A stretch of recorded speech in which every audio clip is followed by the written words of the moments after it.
Good evening and welcome to News Channel 8. I'm Jerome Aegean, and these are the top stories we're working on tonight. The Jeffrey Brown murder trial case heats up. Would you buy a car from this man? And is she or isn't she? That is the question. Details on these stories and more are up next on News Channel 8.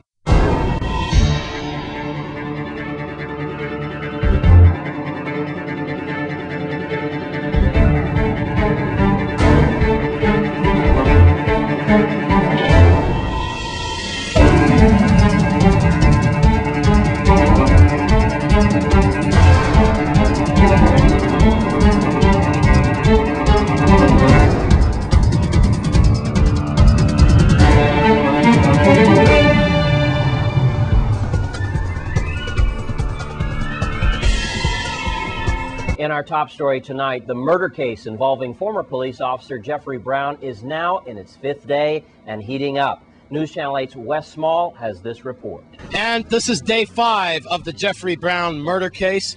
On this Friday morning, parking lot is full. Again, you see security off the charts. Some cars leaking to the outside and parking across the street. Again, we do have law enforcement officials here from the Superior Court, as well as United States Marshals and Bureau of Corrections in the VIPD.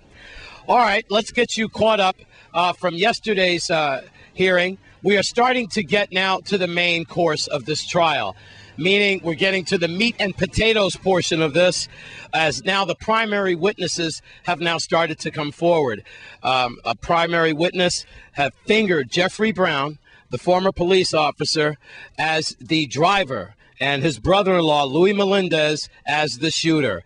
Remember also, Marcella Brown, his wife, is also implicated in this murder of 2 young men in JFK and wounding 4 others. The witness pointed out that it was Jeffrey Brown behind the wheel of that vehicle that Christmas Day morning in 2007, as that vehicle almost hunted down these individuals like a great white shark, just going around and around until they struck. They said that it was Louis Melendez, as the shooter, who pointed his firearm out of the car and over the roof of the vehicle, firing shots at the young men at Kennedy that morning.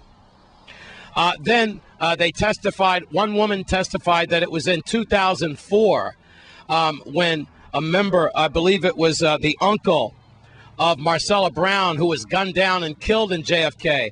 It was this witness that said she overheard Jeffrey Brown say that all JFK men are dead after this incident.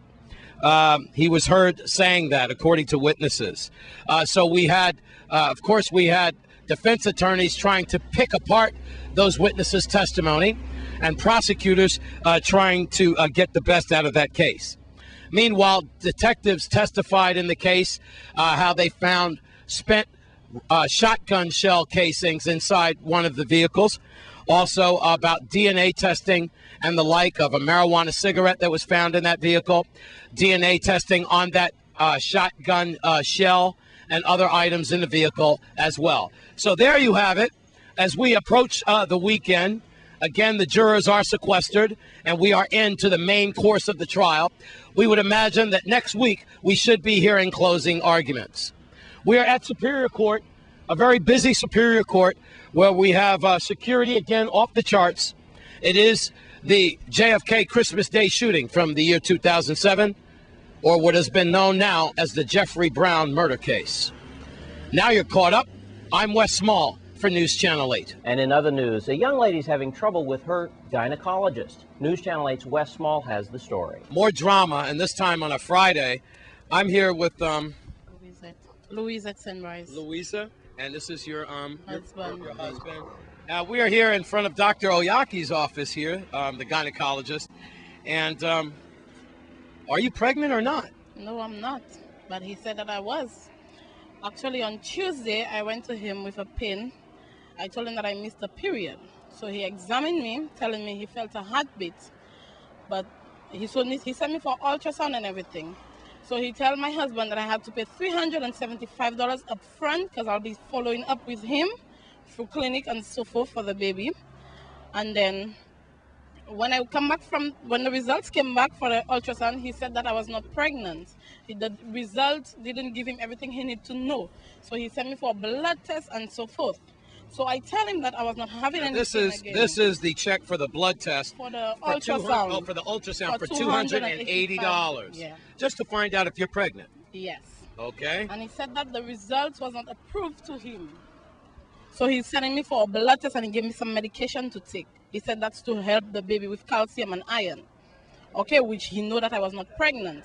Now, I asked him for a refund for the balance of the $370, which I was supposed to follow up with him for clinic, which I'm not pregnant. I'm asking him for a refund of it, and he do not want to give me a refund. And he telling me that I'm deceiving my husband, telling my husband that I'm pregnant, and I'm not. And which I didn't never open my mouth and tell my husband that I was pregnant. He told my husband that I was pregnant. Now, I just talked to Dr. Oyaki, and he was kind of frightened. He was inside and locked himself in the office, and he did call the police. They're inside now. Y'all didn't threaten him or anything, did you? No, we did not. Okay. He was frightened to come out, and he said that he would try to have your money available for next week, at least I believe $375. He said he doesn't have any money on him right now. And he also said that y'all followed him into Kmart when he went to Western Union some money to somebody else. Is that true? Oh, y'all did kind of follow him a little bit? Not me. I don't know nothing about you? that. No. All right. What would you like the young mommies out there to know, just in case maybe they have this type of problem? Not particularly like with the Dr. Oyaki, but maybe going through the same type of thing. Could they save money, or is there a certain test that you could take to find out? Or well, most likely everybody says the blood test. The blood test would be accurate. So if he know that I was less than a month pregnant, then he would be a doctor and know that I needed the blood test and not the ultrasound. Make me waste $285 to go for ultrasound, which I didn't need. Would you be happy to wait, or maybe Monday or Tuesday, if you could get it? You know the reason why I did that? Because, you know, he have to be, or try to be honest with people. Because when I come here, he called me in his office and he tell me that he just finished pay some people. Well, all the time I've been there waiting for him, he knew that, you know, he had to pay the money, because plus the secretary was there and he knew. So when he come here, he come and he start to tell me that he don't want to see that woman in her office again, in his office again, my wife. He say woman. He don't want to see that woman in the office again. Oh, she too hot, you know? And I tell him, well, why you doing those things there here? Because you know that I was waiting for the money. You tell the secretary, okay, you come in now. And when you reach here, now you're saying you don't have the money. You know? So all I tell him, okay, give me, because I wasn't going to take the whole 375 from him. I said, oh, just give me the 250 and keep the rest of the change keep the rest for your visit. Then he tell me, oh, he ain't gonna give me, only gonna give me that, or come back some other time. He don't have no money now. I'm Wes Small for News Channel 8.